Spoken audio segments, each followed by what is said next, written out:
ধারাবাহিক থেকে বাদ পড়েছেন, এখন মঞ্চাভিনয়ই ভরসা। তীব্র অর্থ সংকটে ভুগছেন জনপ্রিয় অভিনেতা শঙ্কর চক্রবর্তী। কি হয়েছে বিস্তারিত থাকছে প্রতিবেদনে। বন্ধুরা, চ্যানেলে নতুন হলে চ্যানেলটি সাবস্ক্রাইব করে রাখতে পারেন ও ভিডিওটি শেয়ার করতে পারেন। ও আরও একটি কথা, বন্ধুরা, যেখানে লাইক কমেন্ট শেয়ারের অপশান আছে সেখানেই দেখবেন হাইপ বলে একটি অপশান আছে। চাইলে আপনারা সেখানে হাইপ অপশানটিকে ক্লিক করতে পারেন। এটি কিন্তু সম্পূর্ণ বিনামূল্যে। চলুন বিস্তারিত প্রতিবেদনে যাওয়া যাক। অভিনেতা শঙ্কর চক্রবর্তী ফের একবার আলোচনায়।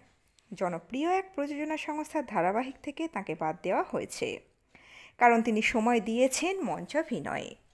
শেখর সমাদ্দারের সরলরেখা বক্ররেখা নাটকে অভিনয় করবেন বলে ধারাবাহিকের শুটিংয়ের সঙ্গে সময় মেলেনি। এক সর্বভারতীয় সংবাদ মাধ্যমকে অভিনেতা জানান, আমি ছাড়িনি, ওরাই বাদ দিয়েছেন। শঙ্কর চক্রবর্তীর অভিনয় যাত্রা শুরু হয়েছিল মঞ্চ থেকেই। ছোটবেলা থেকেই নাটক তার নেশা। তবে সংসার চালাতে টেলিভিশন ও অন্য মাধ্যমে অভিনয় করতে হয়েছে তাঁকে।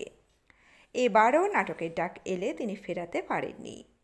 দেবাশিস রায় পরিচালিত সরলরেখা বক্ররেখা নাটকে গুরুত্বপূর্ণ চরিত্রে অভিনয়ের সুযোগ পেয়ে তিনি রাজিও হয়ে যান।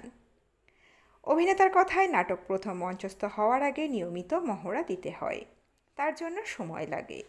ধারাবাহিকে কাজ করলে সেই সময়টা দেওয়া যায় না, তাই স্বাভাবিকভাবেই বাদ পড়েছি। একই ধারাবাহিকে অভিনয়ের কথা ছিল নাট্যকর্মী সুরজিৎ বন্দ্যোপাধ্যায়েরও, তবে তিনি আগেই না বলে দেন। এবার এই নাটকে একসঙ্গে দেখা যাবে সুরজিৎ ও শঙ্করকে।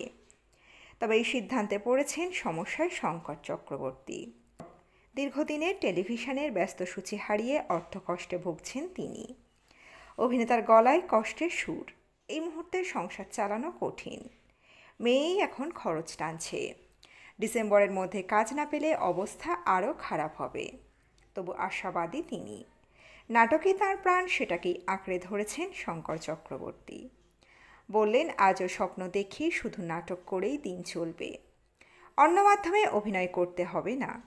এখন দর্শকরাই তাঁর শক্তি, আর সেই ভালোবাসাই হয়তো ফের ফিরিয়ে আনবে তাঁকে পর্দায়। তো বন্ধুরা, এই আপডেটে ছিল এতটুকুই। দ্রুত ফিরে আসছি এরকমই নতুন কোনো আপডেট নিয়ে। আপনারা আপনাদের মতামত রাখবেন কমেন্ট বক্সে। অজানা গল্প চ্যানেলের সঙ্গে থাকার জন্য সকল দর্শক বন্ধুকে অসংখ্য ধন্যবাদ। দেখতে থাকুন, চোখ রাখুন আমাদের অজানা গল্প চ্যানেলে।